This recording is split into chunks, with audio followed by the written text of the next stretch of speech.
Hey, folks, welcome. And Terry, you know, when you think we've been broadcasting longer than most people in this audience have been alive, I mean, that's something. 54 years today. Well, congratulations to you. Yeah. God has been so faithful Hasn't he been good? over the years, and wonderful. we're going to look at some of the highlights of those years it's a thrill. today. It's really a thrill. 54 years, ladies and gentlemen. I don't know who else has got the record, but I think we're getting pretty close to holding the record. And it all started October 1, 1961, in the town of Portsmouth, Virginia. We're going to tell you some of those highlights, and I think take a little walk through memory lane. Well, from Portsmouth, CBN has taken the gospel to the far corners and the four corners of the world. We're going to be bringing you highlights from more than 5 decades of television broadcasting, and all of that is coming up. But, you know, on the news, though, I'm so saddened when you see a master chess player just take a novice to the cleaners and just joke about it. And it's humiliating. In Iraq, the nation that we spent so many billions of dollars of our treasure and the lives of our brave men and women, suddenly a 3-star Russian general walks into our headquarters in Baghdad and says, listen, you don't fly in Syria because we're going to be flying in Syria. Right in your face. Isn't that humiliating? Well, Vladimir Putin is a master chess player. He's got a game. In another few days, I'm going to show you the geopolitical concept of what he's doing in relation to oil. But he claims that he's going to put his Navy and Air Force into Syria, along with troops and tanks, to defeat ISIS. But he lied. They lie. And what happened is his first airstrike was not against ISIS. It was against our allies in Syria who were trying to topple the brutal dictator Bashar al-Assad. Can you imagine that? The Russians lie. I know that shocks you. Gary Lane has the story. Russian fighter jets strike deep into the heart of Syria. But instead of hitting ISIS, the Russian bombers destroyed targets in Homs and Hama, cities where only U.S.-backed rebels are fighting against the Assad regime. This amateur video shows the mayhem and carnage left behind by the Russians. The Russians provided only an hour advance warning of the airstrikes. That potentially endangered American pilots already in Syrian airspace. President Obama and Secretary of State John Kerry say they welcome Russian efforts to defeat ISIS. But while the Russians insisted they hit 20 Islamic State targets, including a command center, U.S. Defense Secretary Ash Carter questioned their motives. It does appear that they were in areas where there probably were not ISIL forces, and that is precisely one of the problems with this whole approach. So it now appears Russia has entered Syria only to help prop up Bashar al-Assad's dwindling regime. Some members of the president's own party are questioning the decision that gave Russia that green light to join the fight. The problem with Russia is we do not trust their motives.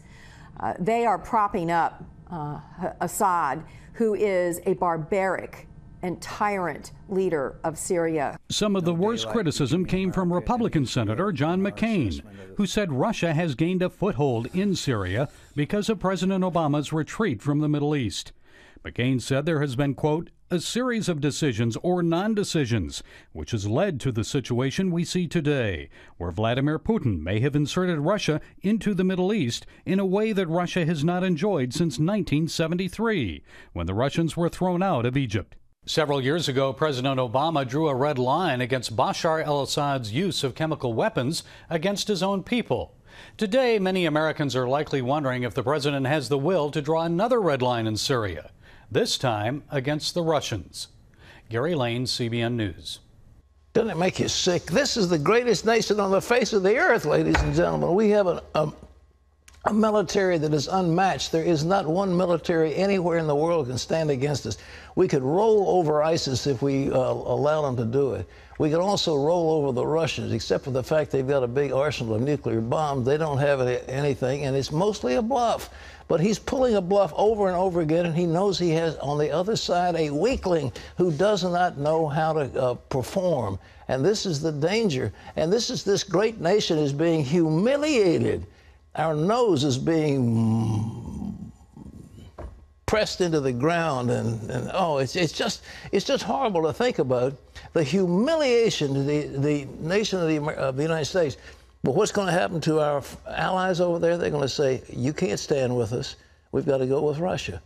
You want our oil, but we can't give you the oil. We're going to have to make a deal with Russia.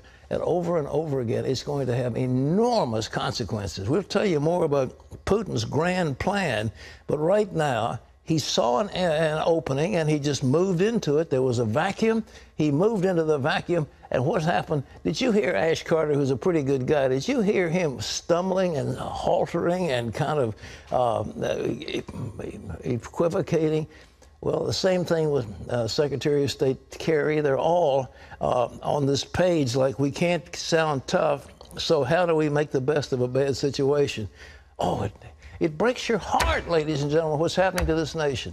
Well, in other news, that huge storm, Joaquin, is now a Category 3 hurricane. It could hit the East Coast. I happen to live on the East Coast. It could hit this weekend. Charlene Aaron has that story from the CBN Newsroom. Here's Charlene.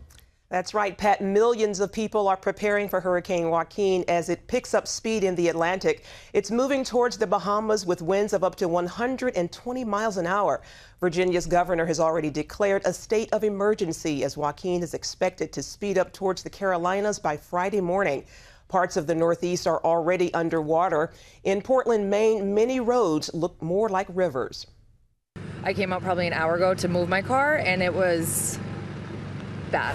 It's crazy. I've never seen this much water in one place.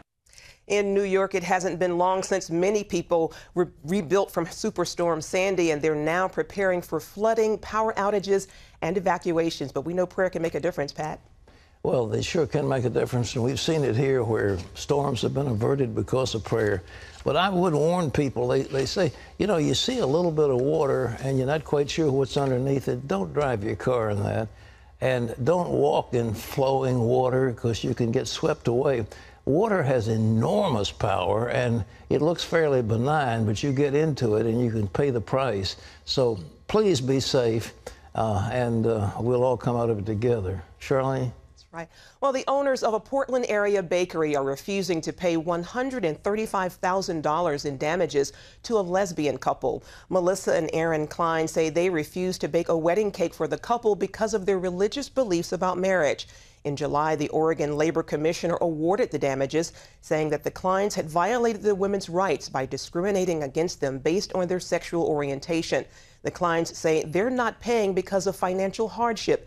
But a spokesman for the State Labor Bureau told the Portland Oregonian they've raised nearly $500,000 in crowdfunding efforts. A lawyer for the Kleins told the paper she couldn't comment because the case is ongoing.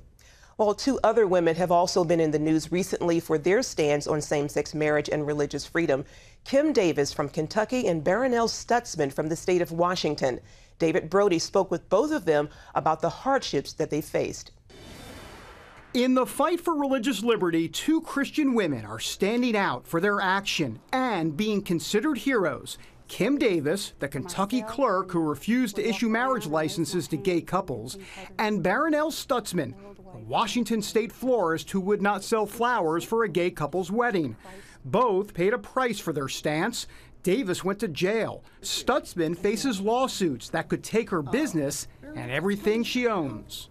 Evangelical Christians see you as someone fighting the good fight. How do you see yourself? Sinner saved by grace. Yeah, I'm not a hero and I'm not a martyr. I just try to be obedient. Fortified by Christian support around the country and a meeting with Pope Francis, Davis says she's prepared to go back to jail if necessary. Just people saying, you know, that they've been encouraged, that their walk has been revived and they have been awakened and revived. And, you know, I think, Lord, if this is all that comes of this, it's worth it, you know, to get your church stirred and get the body of Christ revived and standing up again. And when I mean standing, I don't literally mean standing. I'm talking about standing on our knees in prayer, you know, because that's where we do our fighting. Critics call Davis a less than perfect messenger to defend traditional marriage. She's been divorced 3 times, but just recently gave her life to Jesus Christ. And she marvels at how God has used her. You ever thought about that? Just how God has just using folks in all different ways, and folks that, it's all throughout the Bible, really. I struggled with that myself. You know, why would God, of all people, choose me with my past to stand up and defend something that I had failed so miserably at in the world? And then I have to remember that I'm a new person, you know, when I gave my life to Christ. You know, His blood cleansed me, washed me clean, and the old has passed away, and the new stands in front of you. And yeah, I'm a very unlikely person to stand and to defend the Word of God. Barronelle Stutzman warns Christians face a long fight because the Supreme Court decision on same-sex marriage is just the beginning of an assault on religious liberty. I think it's going to get a lot worse, and it's just not, I mean, it's going to be attorneys that they say, you know, you can practice law, but if you take a hate crime, then we're going to take your license. They can be television people like you that say, you know, you can interview anybody or talk to anybody except for, and then you're off limits. So it's not just the florist or the baker. It's all the citizens. It's everybody's freedom. We're fighting for not just mine, but yours. And that battle could be coming to a public square, a business, and a courtroom near you. David Brody, CBN News. Pat? Thanks, David. I tell you, tremendous piece. Now listen, ladies and gentlemen, it was the gays said, look, we want rights. We want to be recognized. We want to be allowed to have unions, and now we want to be allowed to have marriage. And the Supreme Court said, okay, you can have marriage. All right, cool. They don't want to stop there. What they want to do is persecute anybody who disagrees with them. They want those people bankrupted. They want those people put in jail. Is that what the left wants? The answer is absolutely. It is vindictive now. We're not talking about having rights from the poor, oppressed gays. We're talking about taking away the freedoms of everybody who disagrees with them. Now, do we want that in America? And don't you think it's time people stand up and say, listen, we've got to make a stand for these people, and yet they're not. They're being pilloried in the press. They're being laughed at in the press because the press is in league with the gay rights people, and they somehow think this is a civil rights issue. They better be careful what they're doing because they're taking away the rights of everybody. Now, something else is happening. I happened to be in Oslo, Norway, personally, when Shimon Peres and the leaders of the PLO got together and they made what's called the Oslo Accords. And it's pretty much stayed in place, a bilateral agreement between Israel and the Palestinians. Well, the Palestinians just recently put up a flag in the United Nations, and they said, well, we don't care about any bilateral agreement with Israel. We are a nation, and we're going to go our separate way. Well, Israeli Prime Minister Benjamin Netanyahu is going to be speaking to the UN and talking about that, and Charlene Aaron has that story. That's right, Pat. Israeli Prime Minister Benjamin Netanyahu speaks to the UN today, and he's blasting the speech by Palestinian President Mahmoud Abbas at the UN today, Wednesday, where he said he's no longer bound by deals made with Israel. He told world leaders Wednesday at the UN he no longer has to abide by the agreements that paved the road for a two-state solution with Israel. Abbas's statement came as the Palestinian state was allowed to raise its flag at the UN headquarters for the first time. Abbas promised that the Palestinian flag will soon be raised in Jerusalem, referring to it as the capital of our Palestinian state. Well, you may think that the term use it or lose it has something to do with fitness, but when it comes to government, if you're a taxpayer, use it or lose it may mean get ready to see a lot of your tax dollars wasted. Paul Strand brings us that story from Washington. Libertarian Rand Paul can't stand big wasteful government, and especially wasteful government spending, which is why he called this Senate hearing on end-of-the-year spending splurges. Government workers wasting cash they end up not needing for fear that if they don't spend it, Congress or their higher-ups might assume they don't need that money and so cut their next budget. Some both in and outside government feel it's almost insidious the way the government employees feel compelled to use it or lose it and spend any excess money they have left at the end of the fiscal year rather than handing it back. These budget experts told Paul's committee most government workers hate use it or lose it, but all the incentives are to binge spend the bucks rather than reveal you didn't need them all. A recent survey said that 95% of federal employees think year-end spending splurges are a problem and do exist. Why do good people do that? I think it's because of the incentive to actually have to spend the money. Well, let's not blame the people. Let's change the incentives, and that's how we can correct the problem. The experts suggested to the Senate committee rewarding government workers who save and return money rather than threatening them with reduced budgets for their conscientious saving. Paul Strand, CBN News, Capitol Hill. Back over to you, Pat. Well, ladies and gentlemen, that monstrosity's been there, but come October 1st, there's a flood of spending, and you wonder, all of a sudden, there's a new bridge going up in your town or a new highway to nowhere or something, because they've got to spend the money.